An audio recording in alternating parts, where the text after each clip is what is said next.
আসসালামু আলাইকুম এভরিওয়ান, কি অবস্থা সবার? It's me Kazi Mahi, back again with another new blog. আর আজকের ব্লগটা বেসিক্যালি হচ্ছে বাণিজ্য মেলা নিয়ে। ইয়েস গাইস, আমি আর আমার কাজিন দেখতে পারতেছো বাণিজ্য মেলায় চলে আসছি। সাথে আরো দুইজন কাজিন, আমার বড় বোন, আমার মা আর আমার খালামণি ছিল। আপাতত আমরা দুইজন মেলার বাইরে, একটু পরে আমরা মেলার ভিতরে ঢুকবো and we are going to enjoy this. মেলায় ঢুকলাম, দেখলাম মেলাতে অনেকজন মানুষ। আর আমরা মেলাতে যাওয়ার পর দেখলাম যে মেলার মধ্যে এন্ট্রেন্স হচ্ছে অনেকগুলা, বাট আমরা যেখানে ঢুকছি সেটা এখনো এন্ট্রেন্সের মধ্যে ঢুকি নাই। মানে এখানে ছোটখাটো মেলা বসছে, বাট এখানে নাকি বাস পার্ক করে দেন আমরা আরো ভিতরে গেলাম। আর ভিতরে যাওয়ার পর দেখলাম যে এখানে নাকি অনলাইনের মাধ্যমে টিকিট কিনতে হয় অথবা অফলাইনের মাধ্যমে কিনা যায়। সো আমরা অফলাইনের মাধ্যমে টিকিট নিছি। আর এটা হচ্ছে মেইন গেট। মেইন গেট দিয়ে আমরা প্রবেশ করে দেখতে পারতেছো বিশাল বড়, সে আগের মতোই যেরকম ডেকোরেশন করা ছিল সেরকমই। আমরা ঢুকে কতক্ষণ ভিডিও করলাম, ঘুরলাম, দেখলাম বাইরের জায়গাটা খুবই সুন্দর। এখান থেকে সোজা ভিতরে গেলে আমরা আমাদের কাঙ্ক্ষিত যেই বাণিজ্য মেলাটা আছে, যেখানে স্টলগুলো বসে, সেখানে আমরা যেতে পারবো। বাহিরেও স্টল আছে, বাট বাহিরের ম্যাক্সিমাম স্টলগুলো খাবারের স্টল। আর এই হলাম আমি, আর এই হচ্ছে আমার সাথে আমার কাজিন সাইহান, এই যে সাদমান, আর এই যে সাদিন। তাছাড়া আমাদের সামনে আছে আমার বড় বোন, আমার মা আর আমার খালামুনি। সো আমরা এই কয়েকজনে আসছিলাম একসাথে ঘোরার জন্য। ঘুরতে ঘুরতে আমরা অনেকখানি ঘোরাঘুরি করে ফেলছিলাম। আর আমরা কি কি করছি বাণিজ্য মেলার মধ্যে সব কিছু তোমাদের সাথে শেয়ার করবো। তোমরা জাস্ট বাণিজ্য মেলার ভিডিওটা দেখো আর এনজয় করো। ঢুকার সাথে সাথে আমার চোখের মধ্যে পড়ছিল এই কার্পেটগুলো। এই কার্পেটগুলো এত সুন্দর, এত এত সুন্দর সুন্দর কার্পেট, তার্কিশ কার্পেট নাকি এগুলা। দেখে আমার কাছে খুব ভালো লাগছিল, বলছিলাম যে এটা নিবো। বাট যখন দাম জিজ্ঞেস করছি কার্পেটগুলোর দাম, কিডনি হাতে পড়ছে ভাই। কার্পেটগুলোর দাম একটার দাম হয়েছে 2 লাখ থেকে 3 লাখ টাকা এরকম বলতেছিল, একটা বলছিল 1.5 লাখ টাকা। সো আমি আর কোনো কিছু চাই নেই। একটা অস্থির জিনিস আমাদের খুঁজে দিচ্ছে সাতমানে। হ্যাঁ, ব্যাপারটা আমার কাছে খুব জোশ লাগছে। সোজা বেড়ে গেছিলাম খাবারের জন্য। খাবার খাইতে এসেই দেখি যে এই অবস্থা। তার্কিশ রেস্টুরেন্ট, কিসের কাবাব তোমরা দেখতে পারতাছো। যারা যারা দেখতেছো কমেন্ট করে জানাতো ওটা কিসের কাবাব লেখা। ভাইয়া চলো আমরা ঢুকি। কোথায় সাহার আসো, কাবাব খাইতে ঢুকি। তার্কিশ কাবাব খাওয়ার পর একটু সামনে গেলাম, দেখলাম বাচ্চাদের সব রাইড। এখানে আবার কাবাব আছে, চটপটির দোকান আছে, ওই যে বড় একটা সাইকেলের দোকান আছে। সো আমরা আসলে ভাবলাম যে এই পন্ডের মধ্যে ওঠা যাক, হাঁসগুলোর উপর উঠে একটু এনজয় করবো। খালামুনির সাথে সাথে আমাদেরকে আইসক্রিম কিনে দিল, আমরা আইসক্রিম মজা করে খাইলাম। দেন দেখলাম যেখানে ভিআর রাইড আছে, পোলাপান বিয়ারে উঠতেছে। এটা নাকি বাচ্চাদের, বাট আমিও তো একটা বাচ্চা। তো আমি আইসক্রিম খাইতে খাইতে প্ল্যান করলাম যে আমরাও এখানে উঠবো, ভিআরে যাবো, যাই একটু এনজয় করবো। বেশ একটা দেরিও করে নাই, সরাসরি চলে গেছি ভিআর এর কাছে। আর ভাইদের সাথে কথা বললাম ভিআর নিয়ে, full meaning virtual reality. I know অনেকে আসো জানো না, বাট এটাও জানি যে সবাই জানো। যাই হোক, ভিআরের সামনে যাওয়ার পরে ভাইরা বলতেছিল কি আরো আধা ঘন্টা সময় লাগবে। ভাই আপনারা ওয়েট করেন। আরো আধা ঘন্টা মানে হচ্ছে আরো 5-6 জনের মতো সিরিয়ালে আছে। প্রত্যেকটা ভিডিও নাকি 6 মিনিট 5 মিনিট, অনেক ভিডিও আছে 10 মিনিটের ভিডিও আছে। সো ভাইরা বলতেছিল যে একটু সময় লাগবে, আপনারা একটু ওয়েট করেন, ওয়েট করতে পারবেন কিনা। আমি সবাই ভাই ঠিক আছে। তার উপর আবার আমাদের দেখছে না, দাড়ি মস্ত কাটি নেই ভাই। আমাদের হবে কি যে ভাই আপনি তো বড় মানুষ, আপনি বাচ্চাদেরকে একটু সময় দেন, বাচ্চারা একটু করে তারপর চলে যাক। আর আমি তো ভাই কিছু কইতে পারি না। আমি ঠিক আছে ভাই দেন, সমস্যা নেই, বাচ্চারা করুন, লাস্টে আমাদের দিয়ে সমস্যা নেই। তো আবার আইসক্রিম খেলাম, ভাইগুলোকে একটু ঈদের কথা পেলাম যে ভাই কেমন কেমন চলতেছে দিনকাল। তো অনেক কথাবার্তার পরে বাইরে জিগাইলাম যে ভাইয়া কোন রাইডটা বেশি ভয়ঙ্কর। তো একটা ভাই আমার যেটা কইলো ওটা শোনার লাগে আমি পুরো রেডি আছিলাম না। ভাই আপনারা ট্রাই করছিলেন, ভাই আপনারা নিজেরা ট্রাই করছিলেন, সবচেয়ে ভালো কোনটা? হ্যাঁ, পাথরেরটা ভয়ানক বেশি। পাথরের দেশ রেডি আছে, পাথরের দেশ উঠুন। সাতমান কোনটা? পানি। ভাইও কইলো পাথরের দেশ। আমি ওই দুটো টিকিট লয়ে নিলাম, একটা আমার লেগে, একটা আমার কাজিন সাদমানের লেগে। সাদমানও পিচ্ছি, আমিও পিচ্ছি, দুই পিচ্ছি মিলে আজকে রাইড করবো।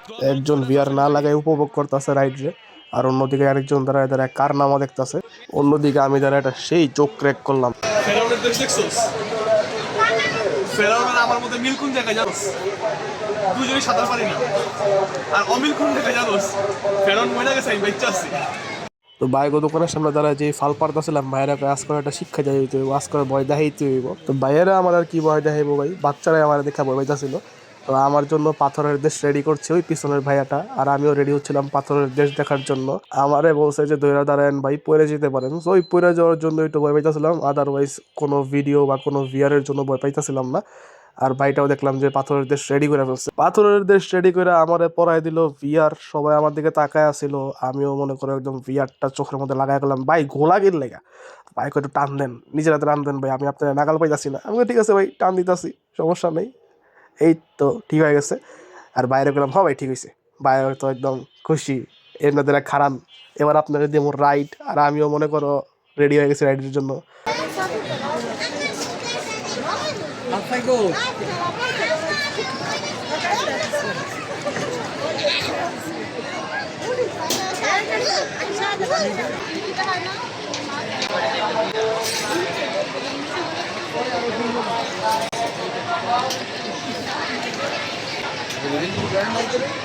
দেখলাম তো ইগল পাখি সিরিয়াল আছে কদিন পরে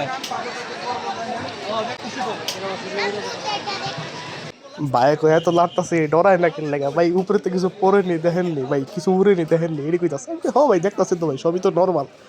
আর এই ভিডিওগুলো আমি অলরেডি ইউটিউবে দেখে ফেলছি, ঠিক আছে।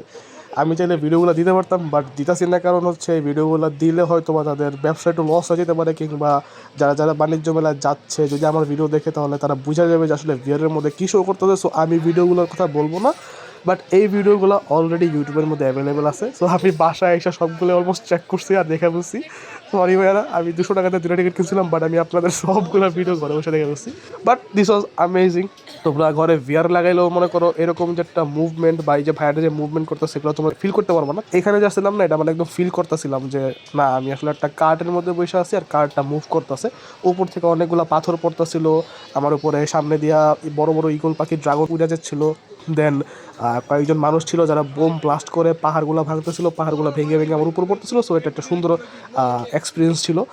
আর হ্যাঁ, ভাইয়াটা খুব স্ট্রাগল করে আমাকে নাচছে এখান থেকে ওখানে নিছে। আমি জানি ভাই খুব কষ্ট হয়েছে, but thank you so much ভাইয়া ফর দিস হার্ড ওয়ার্ক। আমি অ্যাপ্রিসিয়েট করি আপনাদের এই কষ্টকে।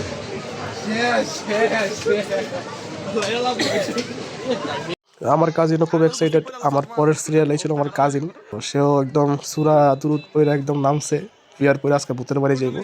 সাদমানেরও ভিআর রাইড শুরু হয়ে গেছে, দাঁড়ায় ছিল স্ট্যাচু অফ লিবার্টির মতো আর দেখতেছিল ভূতের বাড়ি। সামনে দিয়ে কী কী যেতেছে এটা আমি পরে বুঝতে পারছি, যখন বলছিল যে হাউস অফ দ্য ডেড গেমের মতো একটা সিনারিও দেখছি আমি। সো তখনই বুঝে গেছি যে আসলে কোন ভিআরটার কথা বলতেছে। এই ভিআরের মধ্যে একটা মানে বাদুর জাতীয় একটা মানুষ থাকে, সে উইরা উইরা তোমার ভয় দেখায় বাট তোমার অ্যাটাক করে না, এরকম একটা ভিডিও। এটাও আমার দেখা আছে ভাই, সরি ভাই, আমি আসলে জানতাম না এগুলো যে অ্যাভেলেবেল ইউটিউবে আছে। আমি বাসায় এসে সার্চ করছিলাম, পকেটে কি রে তোমার কাঁপতাছে ভয়ে। আরে মিয়া লতাছে লতাছে টুপি পরে লইতি, তুমি আটকে দাও আতাছে তুমি পড়ে যেত ভাই সামনে কি ডাইনোসর পিছেতে বাইরে করে যে খিচ্চা রয়েছে, আর সাদমান আসলে খিচ্চা ছিল। তো হ্যাঁ, ও রাইড করছে মজা পাইছে, আমিও রাইড করছি মজা পাইছি। ওভারঅল ছিল একটা ভালো এক্সপিরিয়েন্স। কি দেখলি ভাই দেখছি হলো হাউস অফ দ্য ডেডের এন্টিটির মতো পুরো ওই সবগুলা লাস্টের এন্টিটি আছে না ফাইনাল ফাইনাল বছর মতো না না না ফার্স্টের এন্টিটি আছে না হ্যাঁ। ব্যাটের মতো হ্যাঁ। ওইটা আর এরকমই উড়তাছে খালি আর কোনো কিছু নেই। আর আমি দেখলাম দুই পাহাড়ের মাঝখানে আমি যাইতাছি, একজন বোম ফুটাইতাছে, আমার উপরে পাথর ভেঙে ভেঙে পড়তাছে, সামনে ড্রাগন যাইতাছে, ভয়ঙ্কর অবস্থা। ভিআর রাইডের পরে সরাসরি চলে গেলাম শক্তি পরীক্ষার জায়গায়। সেখানে ছিল পাঞ্চিং ব্যাগ। শক্তি পরীক্ষার জন্য গেলাম 3 জন, সবাই যা একটা করে পাঞ্চ মারলাম। সবাই ভালো ভালো রাইডিং উঠাইলো, সাদমান সাহান ভালো ভালো রাইডিং উঠাইছে। আর আমি যখন মারলাম ভাই, আমি মারার পর যে রেটিং দেখলাম, রেটিং দেখে আমিও অবাক হইলাম, তোমরা অবাক হইবা। মাত্র 818। আমি তো ধরে নিয়েছিলাম 999 মারবো, বাট 818 মারার পর আমি এখান থেকে পলাই গেছি মুখ লুকায়। মারামারির পরে পোলাপান গেল গোলাগুলি করতে, 2জনে গোলাগুলি শেষ করলো। গোলাগুলি শেষ করার পর আমরা খালামুলের আম্মুদের সাথে গেলাম মার্কেটিং। আমার আম্মু আর বড় বোন 2জন মিলে কিনলো অনেকগুলা বালিশ, অনেকগুলা চাদর, অনেকগুলা কুশন কভার অ্যান্ড কুশন। খালামুনিও একই জিনিস কিনলো আর আমরা এগুলোকে নিয়ে বাসার দিকে রওনা দিলাম। তো এই মেলার মধ্যে আসাটা অনেকটাই সহজ। যারা দূরে থাকো বা দূরে আসো তারা সরাসরি পূর্বাচল আইসা নামলেই দেখবা বড় বড় বিআরটিসি বাস দাঁড়ায় থাকে, টিকিট কাউন্টার আছে এখানে। তাদেরকে বললেই হবে যে আমরা মেলায় যাব। আমরা এইভাবে গেছি, বাসে করে গেছি, আবার বাসে করে আমরা বাসায় ফেরত আসছি। মানে আমরা জাস্ট বাসে ওঠার রিজনটা হচ্ছে আমরা 2তলা বাস উপভোগ করছি। 2তলা বাসের একদম যে 2য় তলা আছে সেখানে বইসা আমরা মেলায় গেছি, মেলা থেকে আমরা বাসায় ফেরত। ওভারঅল এই রাইডটা আমার কাছে ভালো লাগছে, যাতায়াতেও মজা পেয়েছি, ঘুরেও মজা পেয়েছি। ওভারঅল বাণিজ্য মেলাটাতে পুরোপুরি ঘুরে আমি আনন্দ পেয়েছি, মজা পেয়েছি। আর একটু টাইম নিয়ে হাতে গেলে আমরা হয়তো বা আরও জিনিস কিনতে পারতাম, দেখতে পারতাম, উপভোগ করতে পারতাম। বাট যতটুকু ঘুরছি, yes, quite enjoyable, quite amazing একটা ম্যানেজমেন্ট করছে বাণিজ্য মেলায়। তো প্রত্যেকবারই আসা হয়, এবারও আসলাম আর সামনে আবার ইনশাল্লাহ আসবো। যারা যারা যাও না এখনো যাও, এনজয় করো, মজা করো, ঘুরে আসো, ভালো লাগবে। আর তাছাড়া বাণিজ্য মেলার মধ্যে সব রকমের জিনিসপত্র একদম অ্যাভেলেবেল আছে, একদম আধুনিক জিনিসপত্র, কম্পিউটার থেকে শুরু করে জুতা, জুতা থেকে শুরু করে ফার্নিচার, ইচ অ্যান্ড এভরিথিং, মানে নিত্য প্রয়োজনীয় জিনিস বা বলো, বা যে কোনো একটা দামি এক্সপেন্সিভ জিনিস বলো, বা অনেক কম দামি চিপ প্রাইসের কোনো জিনিস বলো, ল্যাম্প আছে, দেন আয়না আছে, লাইট আছে, এসিও আছে, মানে এভরিথিং তোমরা যে যেটা কিনতে চাও সেখানে গেলেই অ্যাভেলেবেল পাওয়া যাবে। আর তাছাড়া আমরা সন্ধ্যার আগেই রওনা দিছি 2 তলা বাসে, অ্যান্ড আমরা 2য় তলাতেই বসছিলাম। অ্যান্ড যাওয়ার সময় একটু ভিডিও করছিলাম, আমার সাথে আমার কাজিন বসছিল সাদিন। আমরা দুজন বাদাম খাচ্ছিলাম, বাদাম খাইতে খাইতে বাসায় গেছি। আর তাছাড়া আমাকে দেখার জন্য অনেক ফ্যান ফলোয়ার আসছিল, তোমাদেরকে দেখাচ্ছি নিচে আমার ফ্যান ফলোয়ারদেরকে। এই যে দেখতেছো আমার ফ্যান ফলোয়ার, এই ফ্যান ফলোয়াররা আমাকে দেখা ভিড় জমা ফেলছিল ভাই, অনেক ফ্যান ফলোয়ার আমার। তারা আমাকে দেখার জন্য, এক নজর দেখার জন্য অনেক ভিড় করে ফেলছে। আর আমিও মনে করে তাদের ভিডিও করলাম।